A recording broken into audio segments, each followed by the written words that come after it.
السلام علیکم۔ جو جانچ پڑتال والے پیسے ہیں وہ کب ملیں گے وہ جانیں اس ویڈیو میں۔ ان سے پہلے آپ میرے چینل کو سبسکرائب کریں، اس ویڈیو کو لائک کریں اور بیل آئیکن کو بھی ضرور کلک کریں، جو جیسے احساس پروگرام کے ویڈیو میں جاری کروں آپ کو نوٹیفیکیشن ملتا رہے۔ انشاءاللہ آپ میرے ویڈیو کو مکمل دیکھیں، ویسے آپ کو پتہ نہیں لگے گا، ویڈیو کو مکمل دیکھیں۔ پروگریس ہے کدھر تک پہنچے پلیز وہ بتائیں۔ وزیر اعظم صاحب، آج احساس ایمرجنسی کیش کی ڈسبرسمنٹ کا 22واں دن ہے اور اب تک 66 لاکھ خاندانوں کو امداد دی جا چکی ہے، 12,000 روپے فی خاندان، 81 ارب روپے ابھی تک تقسیم ہو چکے ہیں۔ یہ رقم صوبوں میں کتنی جا رہی ہے، ضلعوں میں کتنی جا رہی ہے، تحصیلوں میں کتنی جا رہی ہے، ہر صوبے میں، ضلع میں، تحصیل میں کتنے حقدار ہیں، ان تمام چیزوں کی تفصیلات ہم نے ایک پورٹل پہ شائع کی ہوئی ہے جو کہ pass.gov.pk پہ جا کے آپ اس کی تمام تفصیلات دیکھ سکتے ہیں۔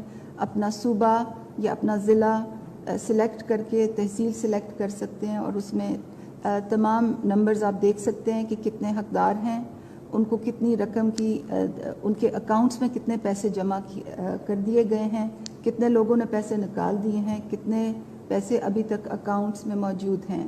شفافیت کے پیش نظر یہ تمام تفصیلات جو ہیں ہم نے تقریباً 10 دن پہلے شائع کر دی تھی۔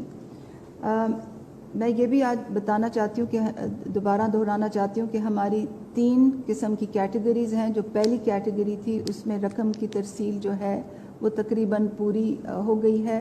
جو دوسری کیٹیگری ہے اس میں ابھی رقم کی جو تقسیم ہے ابھی جاری ہے، اور اس دوسری کیٹیگری میں تمام وہ لوگ ہیں جو کہ 8171 کی SMS اسکیم کے نتیجے میں ڈیٹا کی جانچ پڑتال کے نتیجے میں حقدار ٹھہرائے گئے ہیں۔ فی الحال پورے ملک میں گلگت سے لے کے کراچی تک 10,000 کیمپوں میں، سینٹرز میں، بینک ATMs پہ ان لوگوں کو رقم کی ترسیل اس وقت جاری ہے۔ یہ ایک بہت بڑا آپریشن ہے، اس میں ہمیں دشواریاں بھی سامنے آ رہی ہیں۔ روزانہ 5 بجے ہم میٹنگ کرتے ہیں اپنے بینکنگ پارٹنرز کے ساتھ، اپنے فیلڈ آفیسرز کے ساتھ، ڈسٹرکٹ گورنمنٹس کے ساتھ، تاکہ ہم اس چیز کا جائزہ لے سکیں کہ کہاں لیکویڈیٹی کا مسئلہ آیا ہے، یعنی کہ پیسے کی ترسیل کا مسئلہ کہاں آیا ہے، کہاں ہمیں کنیکٹیوٹی کا مسئلہ آیا ہے، کیونکہ یہ تمام چیز انٹرنیٹ کے ذریعے پورا آٹومیٹک سسٹم سے ہوتی ہے، ڈیجیٹل سسٹم سے ہوتی ہے۔ انگوٹھے لگا کے اب پیسے لیے جاتے ہیں تو اس میں انٹرنیٹ کنیکٹیوٹی کا بہت بڑا عمل دخل ہے۔ روزانہ کی بنیاد پہ ہم جائزہ لیتے ہیں کہ کہاں مسائل آ رہے ہیں، ان کو ٹھیک کرنے کے لیے کیا ہم نے کرنا ہے۔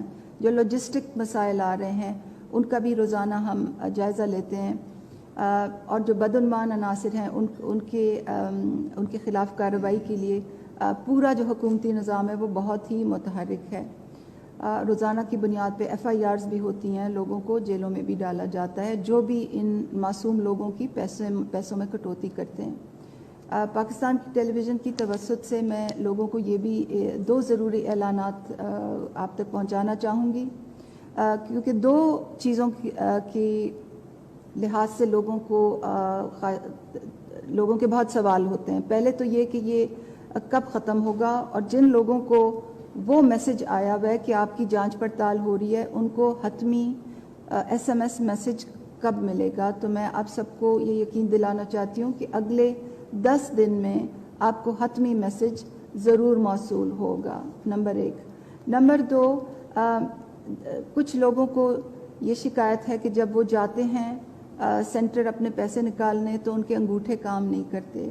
یہ تمام نئے حقدار لوگ ہیں، اور ان میں سے کچھ ایسے ہیں جن کی نادرا کے دفاتر میں ان کے انگوٹھوں کے نشان کی جو ویریفیکیشن ہے تو وہ دوبارہ سے ہونی ہے۔ تو میں آپ سب کو یقین دلانا چاہتی ہوں کہ حکومت بہت متحرک ہے۔ نادرا کے دفاتر کل سے بتدریج کھلتے جا رہے ہیں، اور جن لوگوں کو بھی یہ شکایت آئے گی ان کو نادرا کے دفاتر میں ان کی انگوٹھوں کی ویریفیکیشن کے بعد رقم کی ترسیل میں آسانی آئے گی۔ اسی سے ایک اور منسلک بات جو نادرا کے دفاتر سے منسلک بات ہے وہ یہ ہے کہ کچھ ایسے حقدار خاندانوں میں